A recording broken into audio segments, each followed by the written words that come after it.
မင်္ဂလာပါ Zoeii English မှာပြန်လည်ကြိုဆိုလိုက်ပါတယ်ကျွန်မနာမည်က E ဖြစ်ပါတယ်ဒီနေ့ပြပြသွားမယ့် topic လေးကInternational Phonetic Alphabet ဆိုပြီးစံဖြစ်သတ်မှတ်ထားတဲ့အင်္ဂလိပ်အတန်တွေက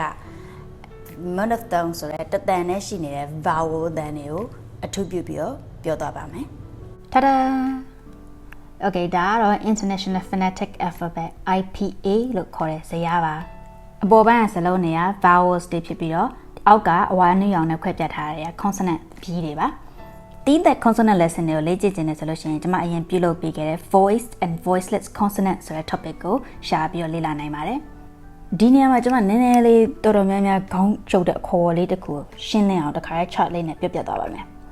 ဘာသာစကားအတန်နဲ့ပတ်သက်လို့လေ့လာတာကို phonology လို့ခေါ်တယ် phonetic ဆိုတာအတန်ကိုစားပြုတဲ့ IPA မှာပါတဲ့ဒီ symbol လေးတွေကိုခေါ်တာပါ phoneme ဆိုတာဒီ unit တစ်ခုတတန်ချင်းဒီလေးတွေကိုပြောတာပါအခုဒီနေ့ပြောမယ့် lesson က monophthong အဲ့ဒါ vowel တန်တတန်ပါတာဖြစ်ပြီးတော့ဟိုဘေးကဟာ diphthong ဆိုတာ vowel တန်နှစ်တန်ပါတာကိုပြောတာပါအဲ့တော့ဒီနေ့ကတော့ monophthong 12တန်ကိုပဲအဓိကထားပြီးပြောသွားမှာပါ IPA chart မှာဆိုလို့ရှိရင်ကျွန်တော်တို့ American English နဲ့ British English ဆိုပြီးတော့နှစ်ခုရှိပါတယ်ဒီနှစ်မျိုးလုံးကျွန်တော်တို့ကသုံးတဲ့ phonetic symbols တွေကအကုန်လုံးအတူတူပါပဲဒါပေမဲ့အတန်လေးတွေကွဲလဲမှုတော့နည်းနည်းစီရှိပါလိမ့်မယ်ဒီနေ့ပြောသွားမယ့် lesson မှာတော့ကျွန်တော်တို့က British pronunciation ကိုအခြေခံပြီးပြသွားမှာဖြစ်ပါတယ်အင်္ဂလိပ်စာအတန်တွေကောင်းနေလို့ရှိရင်ဒီ pronunciation မှာကျွန်တော်တို့အဓိကလေ့လာတဲ့ level 3ခုရှိပါတယ်အဲ့ဒါပါလဲဆိုလို့ရှိရင်အခုပထမဆုံးကျွန်တော်တို့လေ့လာတဲ့အတန်တန်ချင်းစီကိုအသေးစိတ်လေ့လာတဲ့ level အဲ့ဒါအခုကျွန်တော်တို့လုပ်မယ် level 1ပေါ့နော်နောက်တစ် level 2ကပါလဲဆိုလို့ရှိရင်စကားလုံးတစ်လုံးမှာ syllable အတန်ဘယ်နှတန်ပါလဲဖြတ်ပြီးတော့ဘယ်နေရာမှာ stress ထည့်တင်လဲဘယ်နေရာမှာဖိမလဲဘယ်နေရာမှာဖော့မလဲအဲ့ဥစ္စာကိုလေ့လာတဲ့ဥစ္စာနောက်ဆုံး level ကပါလဲဆိုလို့ရှိရင်ဒီတကမှာစာကြောင်းကြီးတစ်ကြောင်းလုံးမှာရှိတဲ့ sentence တွေမှာတစ်ခုနဲ့တစ်ခုဘယ်လို connected speech လို့ခေါ်တယ်တစ်ခုပြီးရင်တစ်ခုဘယ်လိုဆက်မလဲတစ်ခုပြီးရင်တစ်ခုဘယ်လိုဆက်မလဲအတန်ဘယ်လိုခေါ်သွားမလဲဒါကိုလေ့လာတဲ့ဥစ္စာပေါ့နော်အဲ့တော့အဲ့ဒါ level 3ခုရှိပါတယ်ကျွန်မတစ်ခုတော့ကြိုတင်သိပေးပါရစေအခုပြောမယ့် lesson ကရော့တာဒီလိုဆိုရတယ်ဒီလို like ဆိုပြီးတော့ကြတော့လွယ်လွယ်နဲ့ပြီးသွားမယ်ဗီဒီယိုမျိုးမဟုတ်ပါဘူးကျွန်မဆိုခိုင်းလို့ရှေ့ကချပေးရဆိုလို့ရှိရင် like တော့ခဏတစ်ဖြုတ်တော့စိုးနိုင်လိမ့်မယ်ဒါမှမဟုတ်ချက်ချင်းခဏနေလို့ရှိရင်ချက်တက်မိသွားလိမ့်မယ်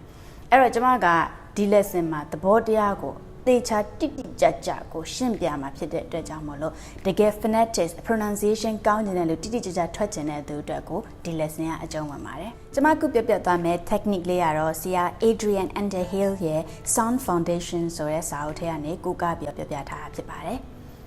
ဒီကျွန်မအရင်တော့မသိခင်တော့ကိုယ့်ကို symbol လေးလာတော့ကတော့ symbol ဖတ်နိုင်ခဲ့ဒါပေမဲ့တိတိကျကျအတန်အောင်မထွက်နိုင်ဘာလို့လဲဆိုအတန်တွေတစ်ခုချင်းစီကတအားဆင်တဲ့အတွက်ကြောင့်မလို့ပါအခုဆရာ Adrian Underhill ရဲ့ပြောပြတဲ့ technique အရာဆိုလို့ရှိရင်ပိုပြီးရှင်းလင်းတဲ့အတွက်ကျွန်မကလည်းဒီဥစ္စာကို learners တွေကိုတိတိကျကျထွက်နိုင်အောင်လို့ရစီခြင်းနဲ့စိတ်စေတနာနဲ့ဒါလုပ်ပေးခြင်းဖြစ်ပါတယ် monophthong တွေကိုအတန်ကွဲပြားပြီးသားအောင်ထွက်နိုင်စေမယ့်အဓိက secret ကနံပါတ်1နှာခမ်းအနေထားအကျဉ်းအကျယ်အသုံးပြုပုံနံပါတ်2ပါဇက်အတွင်းနဲ့ရှာရဲ့အနေထားရှေ့သွားလိုက်နောက်ဆုတ်လိုက်ကိုသတိထားမိစေမယ့်အနေထားနောက်နံပါတ်3ကမေးရိုးရဲ့အနေအမြင်ကိုသတိထားမိပုံဒါတွေအကုန်လုံးကိုသတိထားမိပြီဆိုလို့ရှိရင်အတန်တွေလည်းတစ်ခုချင်းစီကွက်ထွက်သွားမှာအမှန်ပါပဲအခုပြထားပေးတဲ့ diagram လေးထဲမှာဆိုလို့ရှိရင်ဒီဘက်ကပြတဲ့ monophthong 12လုံးကအကုန်လုံးဒီ green ထဲမှာပဲတွတ်သူအတန်မျိုးမျိုးပြောင်းပြီးဖြစ်ပေါ်နေမှာဖြစ်ပါတယ်ဒီ chart လေးရဲ့ color code လေးကိုတစ်ချက်လောက်ကြည့်ကြည့်ပါ front center back ဆိုပြီးတော့3ရောင်ခွဲပေးထားပါတယ်အဲ့ဒါဘာလဲဆိုလို့ရှင် front မှာလာတဲ့အခုဒီ chart လေးမှာလည်းတစ်ချက်ကြည့်ကြည့်ပါ color တွေနဲ့ကျွန်မခွဲပေးထားပါတယ်ရှေ့ဆုံးကဥစ္စာက front ခလဲ2 line ကကြတော့ center နောက်ဆုံးတစ် line ကကြတော့ back ဖြစ်ပါတယ်နောက်ပြီးတော့ကြတော့အပေါ်ကနေအောက်ကို chart ကဆင်းလာတာနဲ့မြအတန်လည်းတဖြည်းဖြည်းမြင့်ရာကနေနှိမ့်ရာကိုဆင်းမယ်ဆိုတာသိထားစေချင်ပါတယ်အဲ့အတွက်အတန်အနှိမ့်မြတ်3မျိုးရှိပါတယ် high mid low ဆိုပြီးတော့3မျိုးရှိပါတယ်ဒီຢာတွေကိုနားလည်သဘောပေါက်ပြီဆိုရင်အတန်ထွက်တဲ့ဥစ္စာအားအနှိမ့်အမြင့်လဲပို့ပြီးတော့ထင်ရှားလာပါလိမ့်မယ်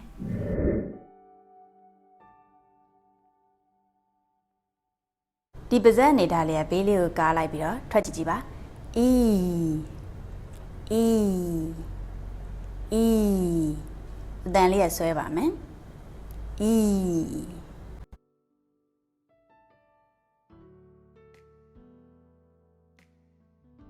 ဒီပါဇက်လှူရှားမအောင်ကြည့်ပါ ooh ooh ooh သူကလည်းအတန်လေးရှည်တာပါစကလုံး letter လေးတစ်ခုရဲ့ဘေးမှာအဆက်ကလေး20ဝက်စနလုံးပေါက်လို့အဆက်ကလေး20ပါရင်သူများသောဖြင့်ဒါအရှည်သဘောတရားရပါဥပမာကျမတို့ဖြင့်သွားလာစာအဲ့လိုမျိုးရှည်တယ်လို့မျိုးပေါ့နော်တမဆုံးနှုတ်ခမ်းရဲ့အနေထားလေးကိုတစ်ချက်လောက် experiment နဲ့လုပ်ကြည့်အောင်ပါဒါကြောင့်လေးဒီလိုလေးထောင်ပြလို့ကတ်ကြည့်လိုက်ပါပြီးရင်အတန်ထွက်ကြည့်ပါအီဦးအီဦးဘာတတိထားမိလဲဆိုရင်အီလို့ထွက်လိုက်တဲ့ချိန်မှာပါးစပ်လေးကဒီလိုလေးပြန်သွားတယ်ဦးလို့လည်းထွက်လိုက်တဲ့ချိန်မှာပါးစပ်လေးကရှေ့ကိုရောက်လာတယ်ဒါနှက်ခမ်းရဲ့ကွဲပြားပုံပေါ့နော်ဒီတကာကြလို့ရှင်ရှာရှေ့သွားနောက်ဆုတ်လေးကိုတတိထားဖို့ experiment တစ်ခုလုပ်ကြည့်ကြအောင်ပါဒီလက်ချောင်းလေးတစ်ခုရဲ့ take လေးကရှာ take လေးကိုထိပါလက်တန်လို့ရှင်ပေါ့နော်လက်မတန်မူလက်နဲ့မလုပ်ချင်မူတခြား object တစ်ခုနဲ့လုပ်ချင်တယ်ဆိုလို့ရှင်လည်းဘောပင်တို့ခဲတန်ထိတ်တို့ဘာတို့ခဲထိတ်ဆိုဟိုဘက်ထိတ်မဟုတ်ဘူးနော်ဒီဘက်ကခဲပြတဲ့ထိတ်ကိုပြောတာတန်လို့ရှင်ပေါ့နော်ဒါလေးထိထားနိုင်ပါတယ်ပြီးရင်ပြောကြည့်ပါအီဦးအီဦးအဲ့မှာဘာတတိထားမိပါလဲရှာအီလို့ပြောတဲ့အချိန်မှာထိနေတယ်ဦးလို့ပြောတဲ့အချိန်မှာနောက်ကိုနည်းနည်းဆုပ်သွားတယ်ဘယ်လောက်ထိဆုပ်သွားလဲဆိုလို့ရှင်ကတွန်းရဲ့တဝက်လောက်ထိဆုပ်သွားရပါတော့ဒါသူ့ရဲ့သဘောတရားပါ phonetics မှာအာခေါင်းတစ်ခုရှိတယ်ရှိရဲ့ဥစ္စာမှာရှာရဲ့ရှည်သွားနောက်ဆိုရှည်သွားနောက်ဆိုအတန်ပေါ်မှာလည်းမူတည်တယ် front back ခုနကကျွန်မရှင်းပြသွားတဲ့ theory အတိုင်းပေါ့နော် okay ဒီတစ်ခါအေးရနေပြီးတော့ဦးချီကိုပြောင်းနဲ့ဖြည်းဖြည်းချင်းအတန်ပြောင်းသွားပေးမယ်ကျွန်မပါဇက်ထွက်ပုံလေးကိုတစ်ချက်တည်းထားကြည့်ပါအီပြန်သွားမယ်ဦးအဲ့တော့ကြားတဲ့နှစ်တန်တိုးပါမယ်အဲ့တော့ထွက်တဲ့အတန်လေးကခုနအီဆိုတာလေးရဲ့အတူတူလေးကိုပဲထည့်မယ်အီအီအီအီအီအီနောက်တစ်ခါဦးOkay recap အနေနဲ့တစ်ခုလုံးရဲ့အတန်ကိုထွက်ကြည့်ကြအောင်ပါအီ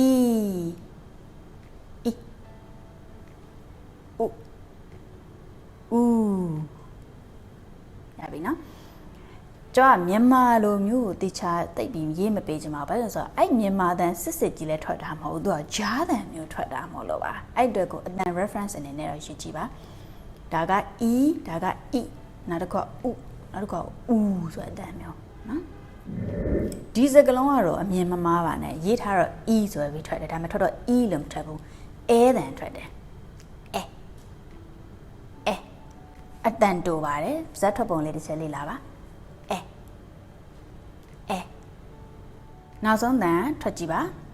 အတန်ရှည်ပါမယ်အိုးဒီကနေလာပါမယ်အိုး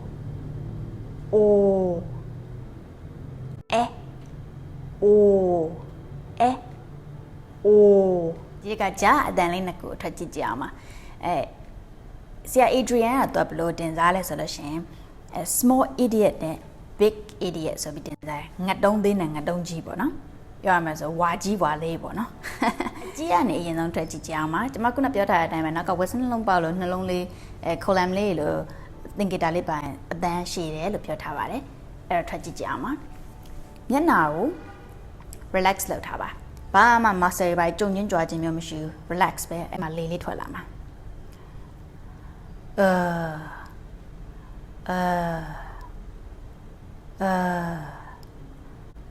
အဲ့ဒါအတန်မှာဒီနေရာမှာဒီအားလိုမျိုးသူကနည်းနည်းအတန်တူတူလေးမျိုးပေါ့နော်နောက်တစ်ခုဘာလို့ထွက်မလဲဆို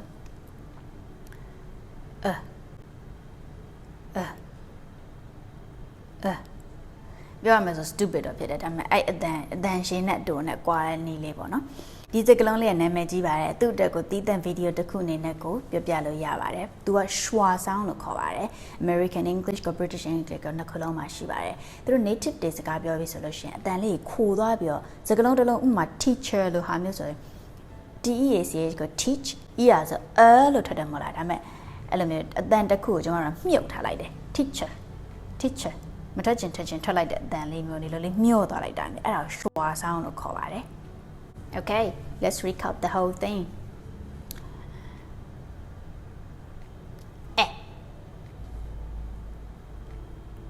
Ah.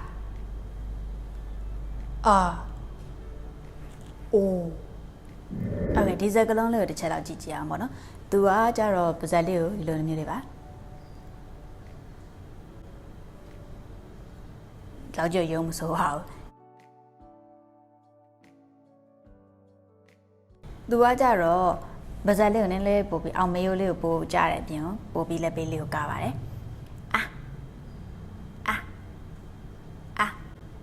Boy, touchy jama.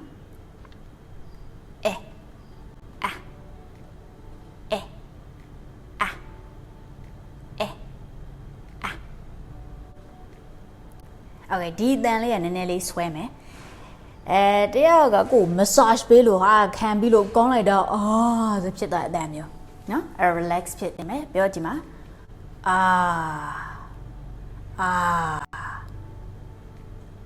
Then Jen do a bonnet on a quarter on the cellar lila jama.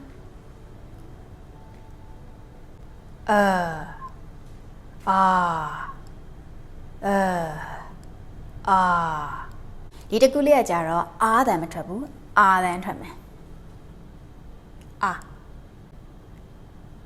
Short sound labor.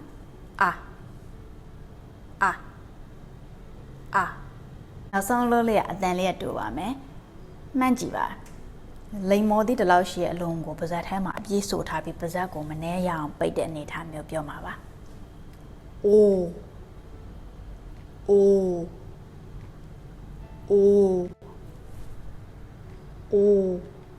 I'll be the as a recap the chalapian loama.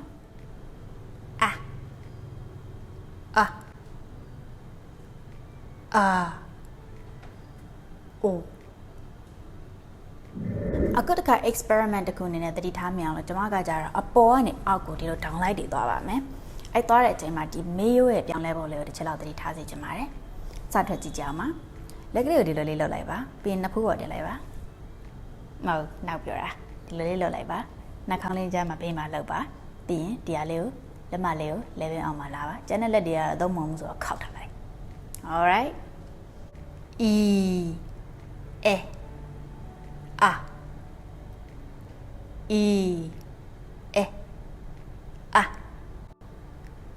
Three tamila, may you let the PB ago jala.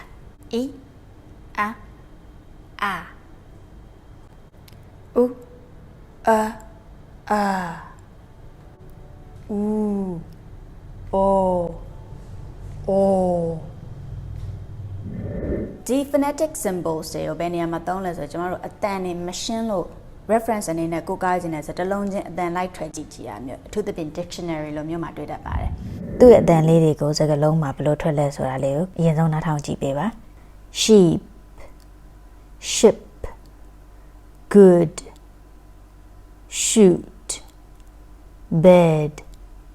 teacher, bird, door, cat, up, far, on. The lady go to color patchy village in Jiva. Okay, that's all for the lesson. Da monophthong sonatama. Not a diphthong go let one now, Martin Baby. Monophthong go bind the association diphthong a relay. Error Dalio de Chalilava. Takushida, at the near Sama is in a blue laser to my brother jaw dropping a bizarre a jongo, the Ditajiva, being a digger or didan and medu on any liquid beyond her. Association and then weather lane. Page go like and follow the Tabiba video did it in Ocean to Yanova. Go to Joshi at the Miada de Joshi's agent solution, Jesus be shallow beba. YouTube don't do it by solution. Let's Zoeii English to be sharper. Subscribe to be support open and mare. Thank you very much for watching. I'll see you in the next video. Bye.